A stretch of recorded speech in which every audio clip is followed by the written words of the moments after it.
et bienvenue à tous sur la chaîne Les Fous des Pistons. Aujourd'hui, on ne mangera pas de sushi, mais on partira quand même au Japon pour découvrir ensemble et pour la première fois sur la chaîne la marque Honda. À l'honneur aujourd'hui, la 125 K5 de 1973. On passera en revue du coup l'arrivée et l'évolution de ces fameux bicylindres 4 temps, ces twins, très chers à la marque. Et du coup, si vous aimez les véhicules anciens, vous êtes bien sûr les bienvenus, vous êtes sur la bonne chaîne. Alors restez avec moi pour un nouvel épisode de Rétro Découverte.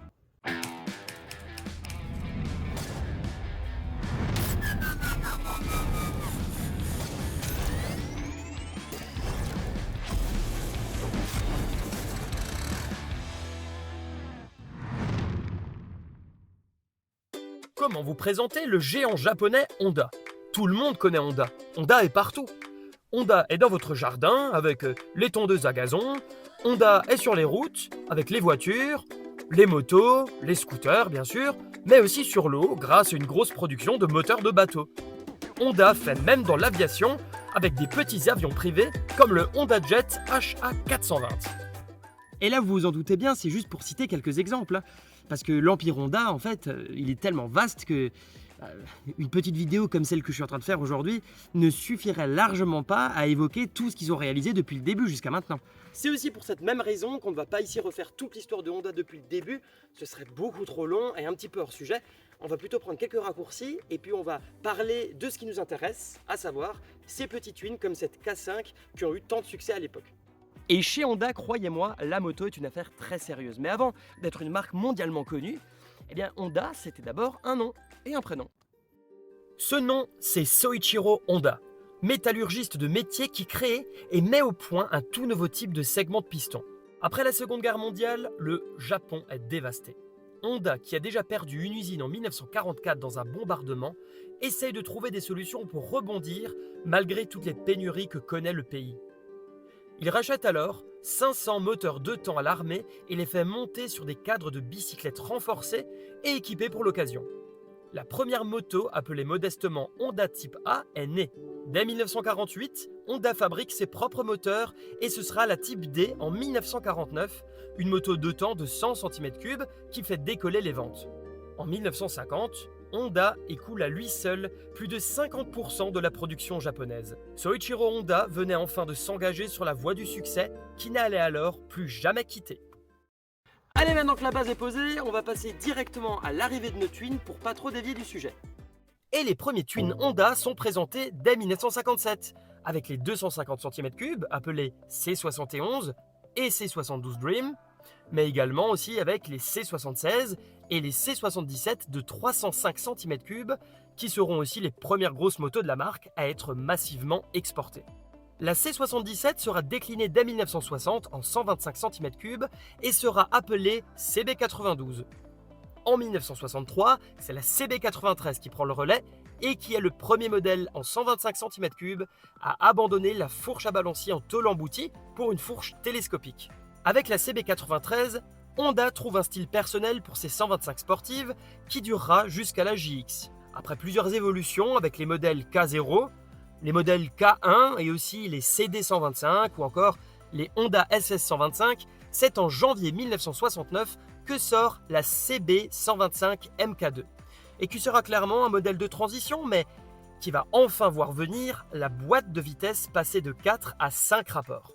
En août 1969, Honda propose également la MK3, dont le moteur est visuellement devenu un peu différent de ses précédentes versions, avec ses cylindres ramenés plus à la verticale, ses carters moteurs spécifiques et surtout son cadre à simple berceau qui se dédoublera sous le moteur.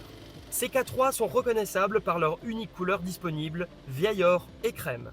En avril 1970, c'est la MK4 qui propose d'autres couleurs comme vieil or toujours, mais aussi rouge, orange et bleu. Esthétiquement, mis à part des ressorts de suspension arrière apparents, rien ou presque ne la différencie de la MK3. Mécaniquement, quelques petits changements s'opèrent du côté de l'allumage, et puis c'est tout. Cependant, le marché de la moto évolue et le concurrent Yamaha fait des ravages avec la YAS3 dans le cœur des adolescents. Niveau performance, le Twin 4 temps avoue ses limites. Et apparaissent aussi des petits problèmes de fiabilité. Ainsi, en 1973 vient enfin la célèbre K5. Disponible en rouge et en bleu métallisé, elle valorisera son image en utilisant le design de CB350. Et à plus de 10 mètres, l'illusion est parfaite et la fiabilité est digne des plus grandes cylindrées de la marque. En revanche, les performances s'avèrent un peu en retrait et puis la clientèle des 16 ans, limitée depuis peu aux 125 cm3, reste plus favorable aux moteurs 2 temps, avec par exemple la Suzuki GT125. Allez, on se retrouve maintenant à nouveau devant cette magnifique K5 et on va énumérer ensemble quelques grosses différences par rapport à ses versions antérieures. Alors déjà, côté pratique, la K5 est équipée d'un démarreur électrique. Ce qui est un équipement on ne peut plus royal, compte tenu de la petite cylindrée que c'est. Je peux vous garantir qu'à l'époque, il n'y a pas beaucoup de concurrents qui avaient un équipement de ce genre. On gagne également une béquille latérale en plus de la béquille centrale. On a une petite serrure ici qui permet de bloquer du coup et de sécuriser l'ouverture de la selle, qui se fait d'ailleurs par l'intermédiaire de ce petit crochet là en dessous. On ouvre et là on a accès directement à la batterie et au faisceau électrique. Je vais vous montrer.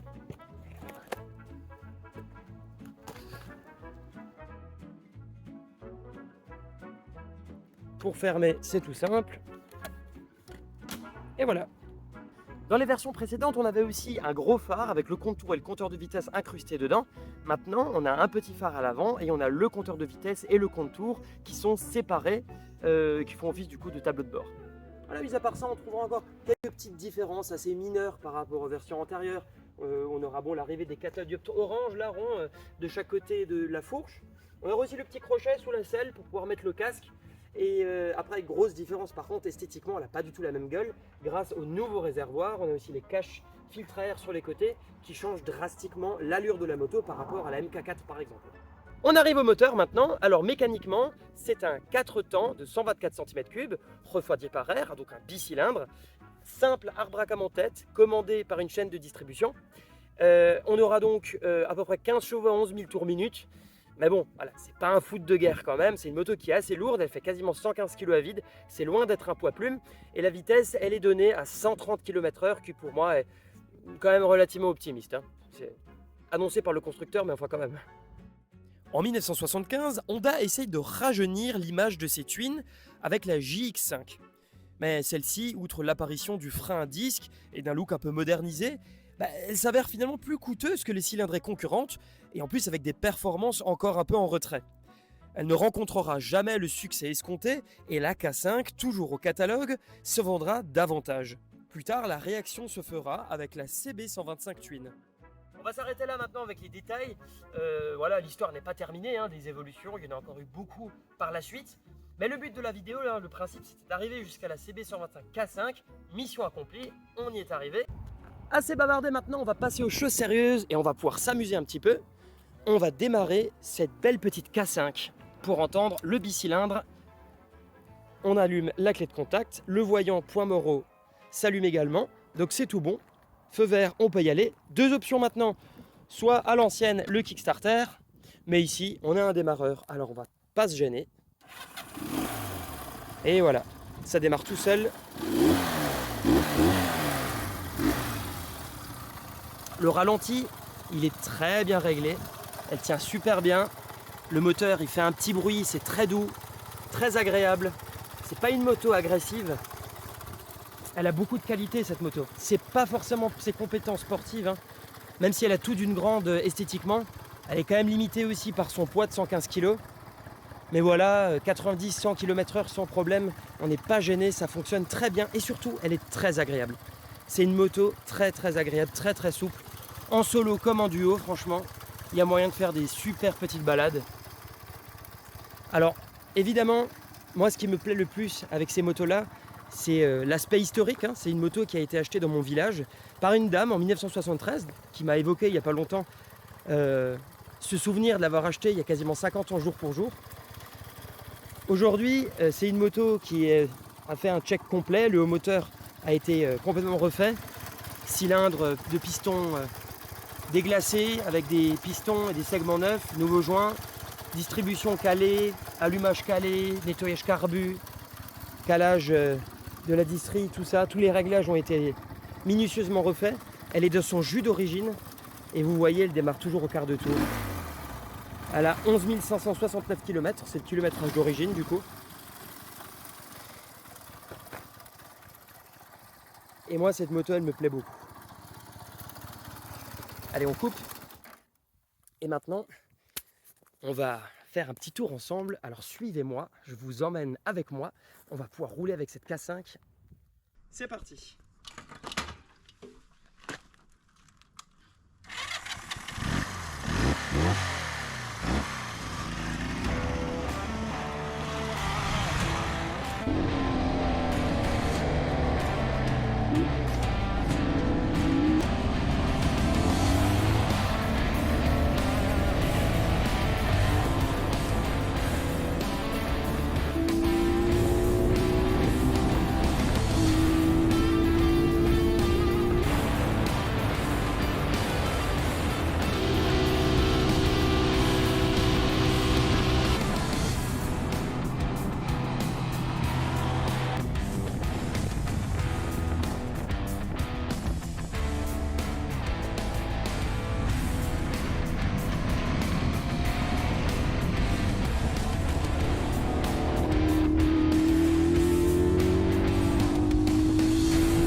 Et voilà, c'est la fin de la vidéo. Merci à vous d'être resté jusqu'au bout. J'espère que cet épisode vous a plu, que vous avez appris beaucoup de choses. N'hésitez pas à vous abonner pour ne pas louper les futures vidéos. Et bien sûr, n'hésitez pas à naviguer sur la chaîne pour découvrir les vidéos précédentes que j'avais déjà faites, qui parlent donc d'autres motos et d'autres marques. N'hésitez pas à liker et à partager comme d'habitude. Laissez un petit commentaire, ça fait plaisir. Et je vous retrouve très bientôt, j'espère, pour un tout nouvel épisode de Rétro Découverte. À très bientôt.